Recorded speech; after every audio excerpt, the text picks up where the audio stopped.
Olá pessoal, tudo bem com vocês? Estamos aqui para mais uma aula, né? Mais uma aula do nosso curso de Teologia Bíblica, dando seguimento aí aos livros históricos da Escritura Sagrada. Lembrando que esse curso não substitui a sua leitura e meditação diária, não substitui a sua fome, né? E busca por conhecimento. Ele apenas serve para te dar embasamento teológico, histórico, geográfico e geopolítico dos acontecimentos bíblicos, né? Agora do Antigo Testamento, de tudo que envolve Israel e a nação de Israel, bem como também a revelação progressiva de Deus dentro da nação, dos principais personagens, a revelação do Cristo oculto em cada livro do Antigo Testamento. Então, a ideia é ajudar você a entender melhor o contexto bíblico, para que você aí possa ter uma bagagem, né, teórica importante para auxiliar você nos seus estudos particulares. Amém? Hoje nós vamos estudar então 1º e 2 Samuel. Nós vamos fazer aqui um tratado exegético, uma análise, né, desses dois livros, que nos ajudará a compreender melhor agora essa nova fase de Israel, já saindo do período de juízes que nós estudamos na aula passada e entrando agora numa nova fase, né, um novo capítulo na história desse povo. O panorama geográfico, geopolítico e condição histórica de Israel, né? Os livros de 1º e 2 Samuel, que originalmente constituíam um único rolo na tradição massorética, registram um período de transição dramática de aproximadamente 130 anos, né? Ali em 1100 a.C., de 1970 a.C. Essa seção do cânon documenta a metamorfose institucional de Israel, a passagem do modelo de confederação tribal sob juízes carismáticos para o estabelecimento de um estado dinástico e burocrático centralizado sob o selo do pacto davídico. O que é isso? Agora, esses dois livros dão início então à trajetória de Israel na mudança de fase, né? Israel vai deixar de ser um povo agora que se baseia, né, se estrutura conforme uma federação tribal, ou seja, em tribos, como nós vimos, né, as 12 tribos. Ele agora vai se tornar deixa de ser também comandado por líderes carismáticos, que era o juiz, conforme a gente viu, e agora ele vai passar para um estado dinástico e burocrático. O que é isso? Israel, pela primeira vez, vai ter um rei, né, talvez com inveja de outros povos, e também a ausência de fé, o abandono a Deus, né, pela presença de uma figura física e pessoal no meio deles. Israel agora vai ter então um estado dinástico, né, com Davi sendo ali um sacerdote, um profeta, e o último dos juízes,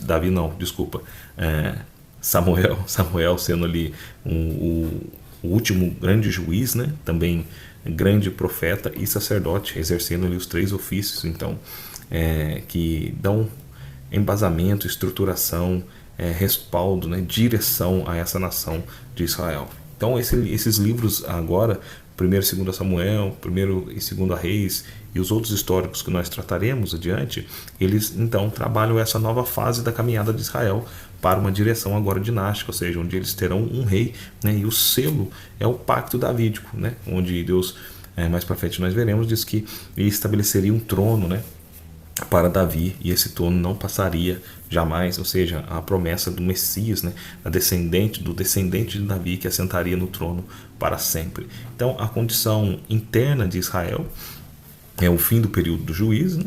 No limiar de 1 Samuel, a condição de Israel apresenta contornos de severa decomposição espiritual, civil e ética. Então, nós vemos no livro de Juízes, né, aquela constante queda de Israel, falta de identidade, falta de postura, falta de fé, falta de perseverança nos mandamentos de Deus, falta de confiança também nos líderes carismáticos, uma ausência de identidade do povo sendo toda hora perdida com juízes que levantam, líderes que levantam e acabam então manchando Israel ou traindo a palavra do Senhor, a lei de Moisés naquele contexto, e se misturando com outros deuses, atraindo para si então corrupção, degradação e falência espiritual dentro da nação de Israel, né? O que fazia então aquele grande famoso texto do livro de Juízes, que fala que naqueles dias, né, cada um fazia o que parecia reto aos seus olhos. Então era um período sem governo, um período sem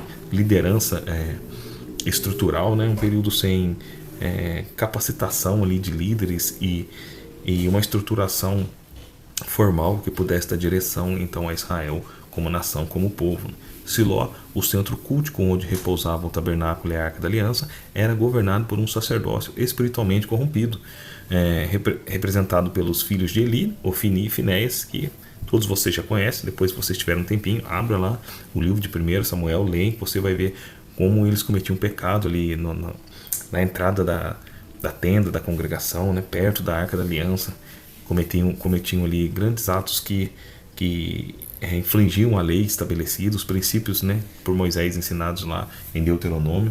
Então, nós já vemos essa degradação espiritual em Eli e nos filhos Ofni e Finéias. O relato sagrado abre diagnosticando o vácuo de orientação revelada, ou seja, a palavra do Senhor era rara naqueles dias. É assim que logo no começo do livro de Samuel traz esse relato, né, essa triste sentença e constatação de que a palavra do Senhor era muito rara. Então nós vemos quando a palavra do Senhor é muito rara, fatalmente a degradação espiritual acontecerá. Não havia visão, manifesta também falta de visão, falta de palavra, requisitos essenciais para uma nação, para que uma nação seja forte espiritualmente, né, e tenha ali então paz dentro do seu reino. A ausência de um poder judiciário e executivo unificado fazia com que as tribos operassem de forma isolada, resultando em extrema fraqueza militar. Então o resultado era um povo dividido, um povo facelado, um povo disperso entre si, sem uma unidade, né? Um povo totalmente desfigurado, e essa falta de unidade fazia com que então eles fossem uma nação fraca, né? Uma nação sem unidade é uma nação fragmentada, é uma nação fraca, fácil de ser tomada pelos seus inimigos, fácil de ser então pega pelos seus adversários, né? Dada essa fraqueza e essa inconstância. Nós temos o contexto geográfico e os inimigos de Israel naquele contexto, né? Externamente, Israel sofria asfixia militar crônica perpetrada pelos filisteus. Os filisteus, um dos povos mais citados do Antigo Testamento, quando grandes inimigos de Israel, né? Este povo de origem egéia consolidaram-se na faixa costeira sudoeste de Canaã. O trunfo tático dos filisteus residia em uma soberania tecnológica, uma vez que haviam adentrado a Idade de Ferro, né, controlando as forjas de metalurgia e desarmando sistematicamente as tribos hebreias. Você pode conferir em 1 Samuel 13, 19 e 22.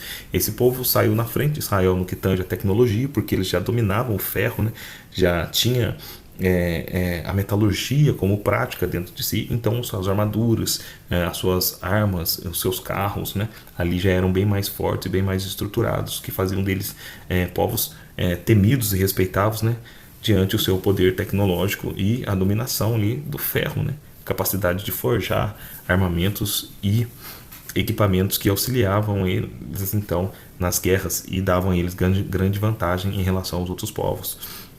Além da ameaça filisteia na costa, Israel enfrentava pressões recorrentes dos amonitas ao leste e de tribos nômades saqueadoras, como os amalequitas ao sul. Diante da iminência de sua desintegração física, as tribos de Israel exigiram uma mudança constitucional profunda, qual seja, né? Constitui-nos, pois, agora um rei sobre nós, para que nos julgue como tem todas as nações. 1 Samuel 8:5. Então, diante dessa fragilidade de Israel, do constante ataque, né, e ameaça dos outros povos, dessa falta de unidade do povo de Israel, eles olham para as outras nações e veem que todas as nações têm um rei, né, têm um símbolo, uma liderança que governa.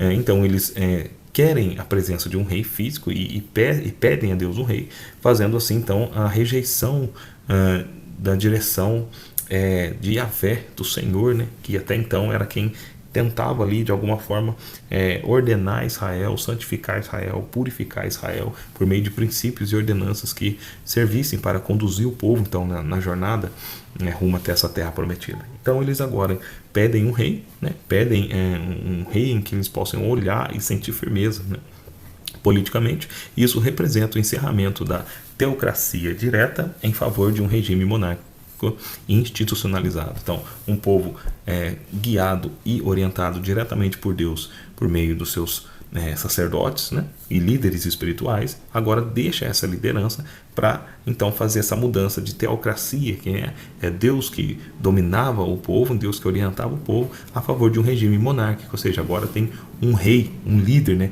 e toda uma estruturação governamental que agora vai então apontar o caminho e direcionar Israel rumo ao alcance, né, do grande projeto, que é dominar a terra prometida, ter um estado, uma terra, um lugar onde eles possam crescer, desenvolver o seu culto, a sua religião e assim viver então de forma consolidada como nação. Mas nós vemos que isso até acontece por um tempo, mas o problema não é na estrutura, o problema não é apenas na política ou na religião, o problema é dentro do coração daquele povo, né? Dentro do que acontece na mente, no coração, dentro daqueles homens e mulheres que faziam então aquele povo, que davam corpo estrutural à nação de Israel. Eles não entendiam que a mudança tem que acontecer na mente e no coração, não apenas numa liderança ou num governo político, mas isso cabe a cada um de nós, uma postura ética, né, e moral diante da sociedade, tendo como base a palavra de Deus.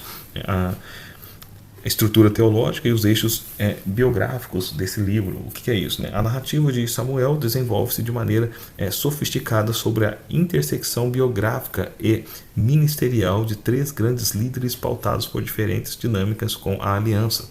Nós temos o primeiro, Samuel, o ofício profético, né? O último dos juízes e consolador da ordem profética de Israel.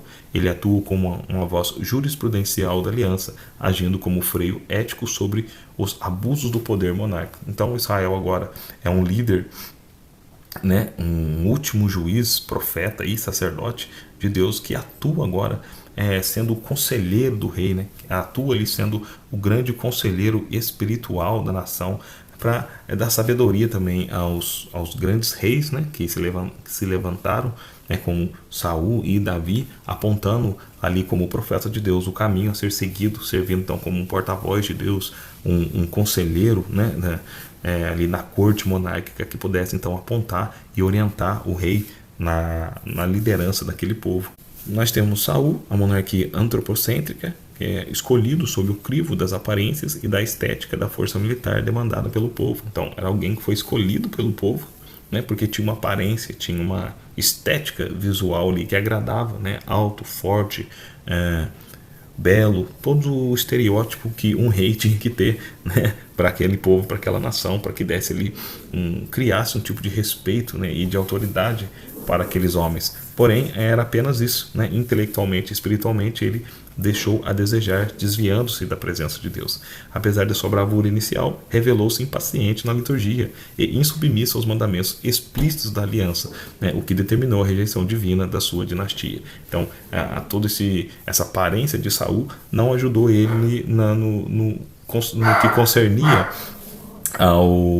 aos mandamentos divinos, à aliança divina, aos preceitos divinos já estabelecidos, né, anteriormente na lei, fazendo com que então Deus o rejeitasse, né, e rejeitasse a sua dinastia. Nós temos depois então Davi, aí um dos personagens mais famosos do Antigo Testamento, né, que é a monarquia teocêntrica. Se em Saul a monarquia é antropocêntrica, ou seja, é o homem que está no centro, em Davi, então, nós temos uma mudança de monarquia teocêntrica, né? O jovem pastor de Belém, ungido secretamente no seio de sua casa. Embora tenha cometido falhas morais severas ao longo da sua administração, Davi caracterizou-se pelo pronto arrependimento e restrita submissão aos senhorios e às repreensões de Deus, tornando-se padrão bíblico de rei ideal. Davi, apesar de seus erros e falhas, que todos nós já conhecemos, né?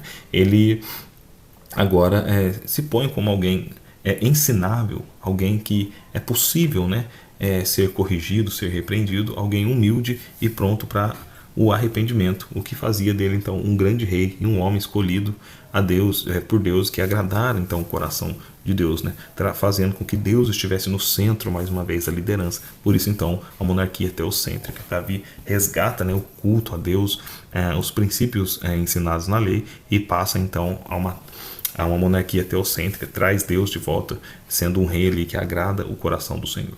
Depois nós temos passagens fundamentais e versículos chaves, né, desse livro de 1 Samuel. Nós temos 1 Samuel 15, 22, né? O coração da obediência pactual, que é: porém Samuel disse, tem porventura o Senhor tanto prazer em holocaustos e sacrifícios, como em que se obedeça à palavra do Senhor? Eis que o obedecer é melhor do que sacrificar, e o atender melhor do que a gordura dos corneiros. Então, olha para você ver um princípio já do Novo Testamento, no Antigo Testamento, falando que o Senhor se agrada mais de obediência do que sacrifício de holocausto, né? O Senhor se agrada mais em obediência, respeito, fé, né, entendimento, do que a gordura dos carneiros, né? Um grande versículo aí que já serve para dar uma orientação forte para aquela estrutura. 1 Samuel também 16, 7, né? A perspectiva humana versus a perspectiva divina, né? Não atentes para a sua aparência, nem para a grandeza da sua estatura, porque eu tenho rejeitado. Porque o Senhor não vê como o homem vê, pois o homem vê o que está diante dos olhos, porém o Senhor olha para o coração. Aqui é aquela famosa chegada de Davi, né, na casa, a famosa chegada de Samuel na casa ali do pai de Davi, para poder ungir Davi como rei, e ele apresenta então os outros filhos, né, para que Samuel escolhesse. Então Deus fala para Samuel: Samuel, não, eu não vejo como o homem vê. Israel se admirou ali com o tamanho, beleza dos outros filhos, porém Deus falou assim: não, eu sondo o coração, mostrando mais uma vez que o povo tinha escolhido Saul pela aparência, mas não é assim que Deus escolhe os líderes, né? Aqueles que estão responsáveis, são responsáveis por conduzir a nação.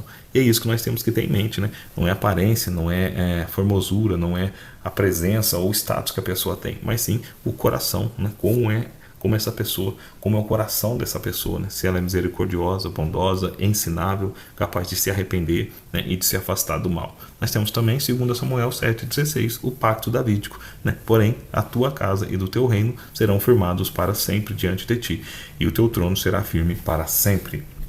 Já em 2 Samuel nós temos essa passagem, né, que então demonstra a promessa messiânica, falando que sobre o trono de Davi se assentaria um rei, e o seu trono duraria eternamente, né? Seria firmado eternamente, fazendo então já uma alusão profética ao nosso Cristo, que veio da linhagem de Davi e se assentou eternamente à destra de Deus o Pai.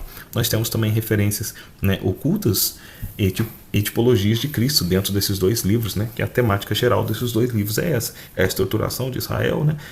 A história de Samuel, né? Como surgimento ali como profeta.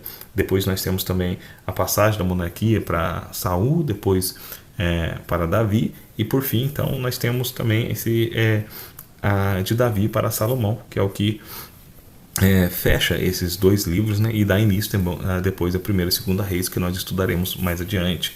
Então nós temos as revelações ocultas e tipologias de Cristo, né? A revelação de Jesus Cristo em 1º e 2º Samuel consolida a esperança messiânica real, né, na história da redenção.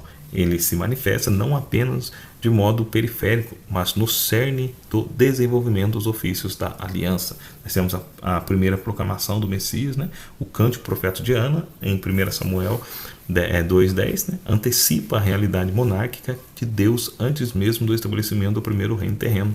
O Senhor dará força ao seu rei e exaltará o poder do seu ungido, já falando sobre Cristo, né? Essa palavra ungido aí é Messias, né? A palavra hebraica utilizada sob inspiração espiritual é Messias ou Machia, né? Que é ungido ou Messias, registrando o marco inaugural deste vocábulo para designar o Salvador e soberano definitivo. E aqui nós vemos então essa palavra, né, Machia, que é sobre o ungido, o nosso Senhor Jesus Cristo, né?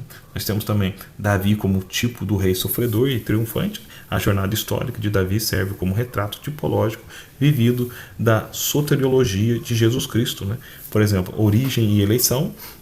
Ambos procedem do mesmo cenário de Belém de Judá, inicialmente ocultos e esquecidos aos olhos dos homens, mas sobre a eleição incondicional do Pai. Nós temos então já na vida e no viver de Davi referências de Cristo que já lhe apontam então para uma realidade messiânica, né? Essas analogias, né, e semelhanças na vida de cada um já faz com que a revelação maior das Escrituras se apresente para nós. Nós temos também a unção no ocultamento e rejeição, que é isso, né? Após ser ungido por Samuel, Davi passa por longos anos de perseguição no deserto por parte de Saul, vivendo como desterrado e reunindo junto a si os necessitados e oprimidos da terra. 1 Samuel 22:2. Do mesmo modo, Jesus Cristo foi batizado e ungido, mas cumpriu sua jornada terrena sob rejeição, sofrimento e oposição das autoridades de seu tempo antes de assentar-se em glória. Então Davi, ele passa pelo sofrimento no deserto e depois ajuda povos dispersos, né, e enfraquecidos a se restabelecerem, né? E ao mesmo tempo Jesus também passa pela tentação no deserto, o sofrimento, e anda agora à margem, né, daquela nação de Israel, levando a mensagem, resgatando pessoas do império das trevas, né, e trazendo elas para o império da luz. Nós temos também o campeão por representação federal, que é 1 Samuel 17, que é o embate histórico entre Davi e Golias no vale de Elá. Constitui-se como uma magnífica figura da cruz, né? A dinâmica militar daquele evento opera sobre o preceito do representante único. O que é isso, né? Nós temos o primeiro ponto, que é a paralisia humana, né? O exército israelita, debilitado pelo medo, era incapaz de obter a própria libertação perante as acusações do gigante, né? Todos eles ficaram com medo ali de Golias. Depois nós temos o ponto 2, que é o Salvador desarmado. Davi, desprovido de armas carnais ou aparatos humanos, assume a luta de forma singular no campo de batalha em nome do Senhor, né? Mais uma vez ali um grande tipo do que Jesus fez por nós, né?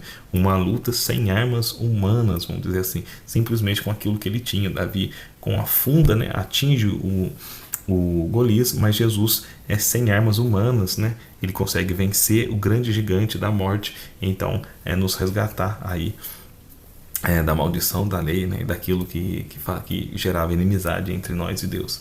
Nós temos também um ponto 3, que é a justiça imputada, né, ao golpear e decapitar o gigante com a própria espada do inimigo. Davi conquista uma vitória que é imediata e gratuitamente imputada a todo o exército, que apenas desfruta dos despojos sem ter efetuado o combate, assim como Cristo obteve vitória cabal sobre a morte e o pecado em benefício da sua igreja. Então, assim como toda a nação desfrutou da vitória de Davi, agora também nós temos a oportunidade de desfrutar daquilo que Cristo proporcionou para nós, derrotando o pecado na cruz, né, vencendo a morte e nos dando então essa graça salvadora. É muito interessante a gente perceber nessa revelação de Cristo dentro do Antigo Testamento, essa graça de Deus já apontando para o Messias, aquele que é responsável por nos salvar definitivamente. Nós temos também o pacto davídico e a realeza de Cristo. Deus jurou a Davi que sua dinastia e o seu reino subsistiriam para sempre, segundo Samuel 7,16, uma vez que a coroa terrena de Israel faliu historicamente no exílio babilônico em 586 a.C. Essa promessa culmina espiritualmente no Novo Testamento. Ele se inicia apontando para a genealogia real, no caso, o livro da geração de Jesus, filho de Davi. Nós vemos isso em Mateus 1:1, né? Na anunciação do anjo Gabriel, consolida a herança de 2 Samuel ao declarar: o Senhor Deus lhe dará o trono de Davi, seu pai, e o seu reino não terá fim, fazendo uma alusão de novo ao livro de Samuel, né? Em Lucas 1:32 e 33. Depois, né, Jesus é a semente prometida de Davi, que reina eternamente. Então nós temos esse panorama geral de 1 e 2 Samuel, esses grandes eventos, né, e revelações sobre o Cristo oculto. Nós temos então essa nova fase do período de Israel, a transição de um período tribal, né, fragmentado para uma nação agora que conquista uma monarquia que se estrutura em falta de um rei, e nós temos essas referências também de Cristo dentro do livro, né? Então, para o encerramento dessa aula, eu ressalto a vocês que os livros de Samuel consolidam uma mudança substancial na esperança redentora. Se no livro de Josué a comunidade aspirava à conquista física e ao descanso da geografia de Canaã, a partir de Samuel a fé converge estritamente para a expectativa de uma pessoa, o filho de Davi, o Messias ungido, que reinará com equidade e estabelecerá o descanso eterno e inabalável sobre a terra. Então, se em Juízes, né, aquele novo modelo de tribal de nação, a esperança estava na terra prometida, né, em um lugar. Já a partir de Samuel, agora a esperança está em uma pessoa, né, já apontando mais uma vez para o ministério de Cristo, né, que é o filho de Davi, o Messias ungido, que reinará para todos sempre, e em breve ele voltará, em nome de Jesus, né? Então esse foi um panorama geral de 1 e 2 Samuel, mais simplificado, né? A proposta agora é de fazer uma aula um pouco mais curta, mas trabalhar menos livros, né? Nós vamos aí de 2 em 2 fazendo um acompanhamento dos pontos principais de cada livro, para que você tenha uma noção geral do Antigo Testamento, até chegarmos então no Novo Testamento, onde nós trabalharemos um pouco mais detalhadamente, e depois sim faremos mais aulas sobre também interpretação bíblica, exegese, hermenêutica, história da igreja e tudo mais. Mas nós estamos só no começo do nosso curso, né? Ainda tem muita coisa para vir pela frente, ainda tem muito livro para a gente estudar, e eu espero que você fique conosco nessa caminhada, que vai nos ajudar muito no crescimento intelectual, né? Referente à Bíblia Sagrada e tudo aquilo que ela nos apresenta. Que o Senhor Jesus te abençoe, que Ele resplandeça o rosto dele sobre você, que Ele te dê a paz, né? Que o amor de Deus Pai, né? E as doces consolações do Espírito Santo, né? E a graça do nosso Senhor Jesus te acompanhe desde agora, para todo sempre. Amém. Tchau.